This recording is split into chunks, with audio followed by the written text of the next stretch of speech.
여러분 평안하십니까? 오늘도 말씀과 함께 주님의 은혜 가운데 거하시기 바랍니다. 오늘 말씀은 역대하 4장입니다.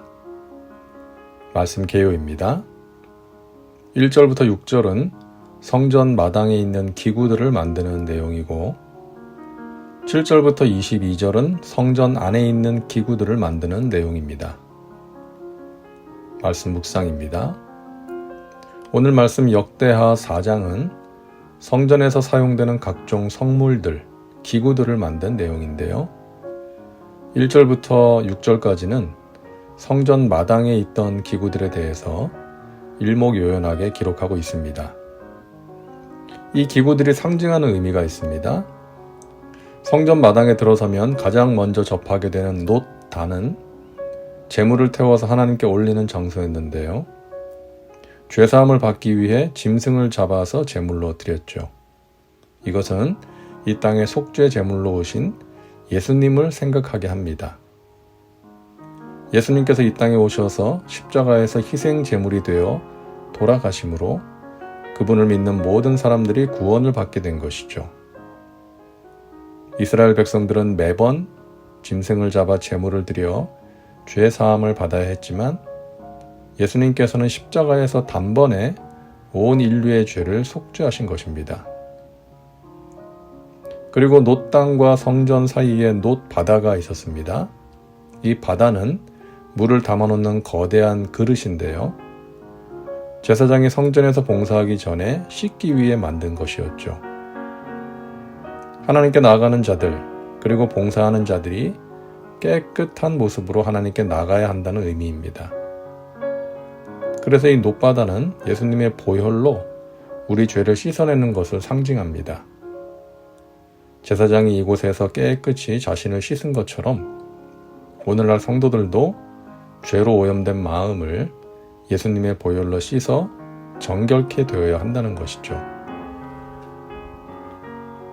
그리고 물두멍 10개를 만들었는데 이 물두멍은 제사장이 성소에 들어가기 전에 손과 발을 씻는 곳이었고 뿐만 아니라 제물을 씻는 곳이기도 했습니다. 6절입니다. 또 물두멍 10개를 만들어 5개는 오른쪽에 두고 5개는 왼쪽에 두어 씻게 하되 번제에 속한 물건을 거기서 씻게 하였으며 이 물은 성령을 의미하죠. 물두멍에서 손과 발을 씻는 것은 성령으로 성결하게 되는 것을 의미합니다. 히브리서 10장 22절은 말씀합니다. 우리가 마음의 뿌림을 받아 악한 양심으로부터 벗어나고 몸은 맑은 물로 씻음을 받았으니 참 마음과 온전한 믿음으로 하나님께 나아가자. 성전 마당에 있었던 3가지 기구들이 그것을 보여줍니다. 3가지 기구 모두가 죄사함을 위해 이 땅에 오신 예수님의 구속사역을 보여주고 하나님의 백성들이 하나님께 나아갈 때 어떻게 나가야 할지를 보여줍니다. 희생제물로 오셔서 십자가에서 죽으신 예수 그리스도를 믿음으로 구원을 받고 구원받은 사람은 예수 그리스도의 보혈과 성령의 능력으로 몸과 마음을 깨끗하게 하며 살아야 하고 정결한 마음으로 하나님께 나가야 한다는 것을 보여주는 것입니다. 이 성물들은, 기구들은 후람에 의해서 만들어졌습니다. 이 후람은 놋 세공 기술자였는데요. 열왕기상 7장 13절을 보면 솔로몬 왕이 사람을 보내어 히람을 두로에서 데려오니 라고 되어 있습니다. 열왕기상에 히람이라고 기록되어 있는 이름이 역대하에 나오는 후람입니다. 같은 이름인데요. 두로 왕의 이름도 열왕기에는 히람이라고 되어 있고 역대기에는 후람이라고 되어 있습니다. 솔로몬은 두로왕 후람에게 성전 건축에 쓸 백향목과 기술자를 보내달라고 요청했었죠. 그래서 두로에서 파견한 기술자가 후람이라는 사람이었습니다. 두로 왕의 이름도 후람, 두로에서 파견한 기술자의 이름도 후람입니다. 후람은 자기가 가진 재능을 사용해서 성전의 기구들을 완벽하게 만들었습니다. 오늘날 교회에서 봉사하는 사람들도 자신의 재능으로 성실하게 봉사해야 합니다. 돈을 벌기 위해 하는 일은 철저하게 하면서 하나님의 일은 적당히 하면 안 되겠죠. 교회에서 사용하는 말 중에 은혜로 한다, 은혜로 하자 이런 말이 있는데요.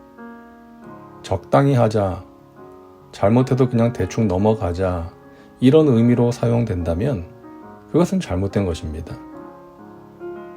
하나님의 일은 적당히 하면 안 됩니다. 같은 실수를 반복해서도 안 됩니다. 그것이 최선을 다하지 않은 결과라면 더더욱 그런 것이죠. 교회에서 하는 일들, 봉사의 자리에서 내가 할 수 있는 최선을 다해야 합니다. 그럴 때 우리를 통해 하나님의 교회가 든든하게 세워지고 하나님께서 영광을 받으실 것입니다. 다음은 말씀 적용입니다. 오늘 말씀을 통해 당신에게 주시는 메시지는 무엇입니까? 당신 자신과 삶에 구체적으로 적용하시기 바랍니다. 이제 기도합니다. 사랑과 은혜가 풍성하신 하나님, 오늘도 말씀과 함께 살게 하시니 감사합니다. 이 땅의 속죄제물, 하나님의 어린 양으로 오신 예수님을 믿음으로 구원받게 하시니 감사합니다. 예수 그리스도의 보혈과 성령의 능력으로 정결한 몸과 마음으로 살게 하여 주옵소서. 하나님의 일을 적당히 하지 말게 하시고 최선을 다하게 하셔서 하나님께 영광이 되게 하여 주옵소서. 예수님의 이름으로 기도하옵나이다. 아멘. 오늘도 말씀과 함께 은혜 가운데 거하시기 바랍니다. 여러분 사랑하고 축복합니다.